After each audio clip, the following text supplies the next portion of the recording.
Lessons with Lori. I'm Lori Van Linton, the founding artistic director of VOCE Studios here in Augusta, Georgia, and today my goal is to bring a little vocal health and voice training to your day. This is the second part of a series called Sing Better Fast, and in this series I'm going to give you tips and tricks on how to progress more quickly through your voice training, and then I'll give you an exercise to work on as well. I've said it in my earlier videos, but I want to repeat myself here. It's important that you remember that the term fast is going to be relative for you. If you employ these tips and tricks part-time, then you're going to see part-time progress. But if you throw yourself into your work and really embrace these activities, then fast is going to be faster. Only you can decide the rate of your progress based on the level of commitment that you have to all of these activities. All right, let's get started. Important tip number 2 is don't always only sing the music that you're already good at or something that you already sound amazing on. I realize that nobody likes to hear themselves sounding less than, but frankly, when you're in a voice lesson, who cares? That's when you're supposed to be exploring your sound and trying new techniques to see what you're capable of. And just because you learn a piece of music doesn't mean you have to perform it. That piece of music may offer you the opportunity to learn a new technique and explore a new sound that you never knew that you were capable of. If you never face your weaknesses, you'll never be able to strengthen them. And who knows, you may learn something new and you may open up a whole new level of ability that you never knew that you had just by trying something that's outside of your comfort zone. Okay, let's get to work. You use more muscles as a singer than a bodybuilder. Let that sink in. Now, I say that to my students a lot for lots of different reasons, but today it's so that way we can focus on the process of the training. Bodybuilders weren't born with ultra lean bodies and enormously cut muscles. They didn't wake up one day and decide that they were going to lift 250 pounds over their head. They had to train and work hard for their bodies to be able to look like that and their muscles to be able to function that way. Why would it be any different for us as singers? So what we're going to do is look at sort of the process of how you're going to strength train those muscles so that you can become a better singer. From day one as a singer, you're taught what singer's posture is, which basically means that you're supposed to sit up nice and tall so that your rib cage doesn't collapse in on your lungs, making it harder for you to take a breath as a singer. There's a little bit more to it than that though. There are 2 sets of muscles that are associated with your ribs that are important to our process as singers. They are your internal or interior intercostal muscles and your external or exterior intercostal muscles.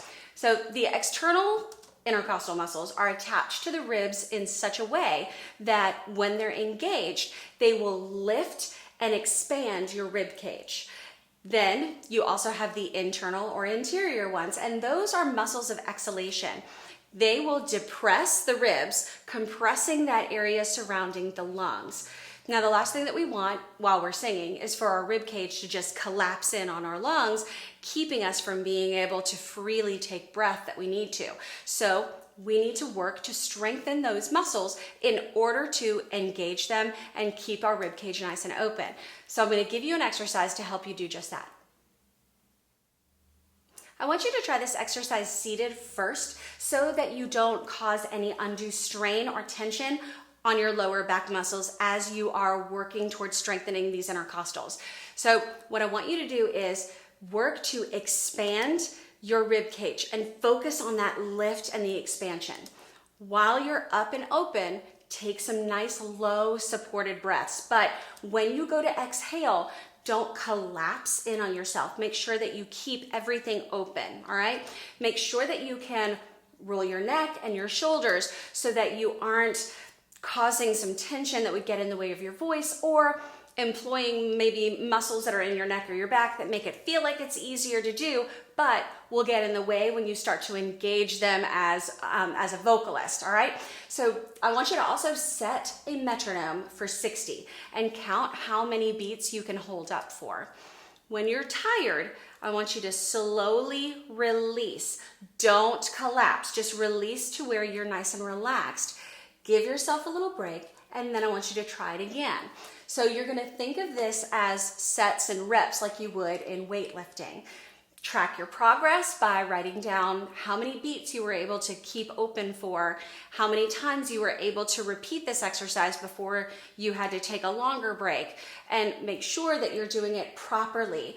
If you start to compromise in the way that you are working those muscles, then it doesn't count. I'd rather have you do less correctly than more in the wrong way, all right? Your goal is going to be to employ this activity, being able to expand your rib cage, first for an entire song, and then later maybe an entire performance. But for right now, this is gonna be hard, and you will be exhausted if you're doing it right until you get stronger.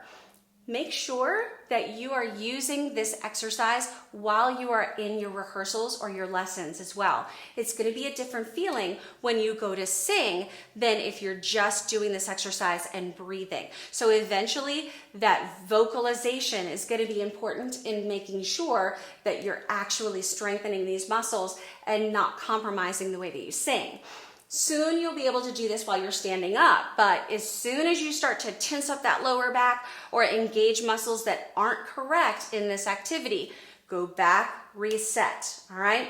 In high school, I used to practice this while I was waiting for the bus because underneath my jacket in Boston, nobody could tell what I was doing and that I was even practicing while we were standing there catching up on our gossip. So I'm gonna go through the steps one more time. So you're going to work towards lifting and expanding your rib cage.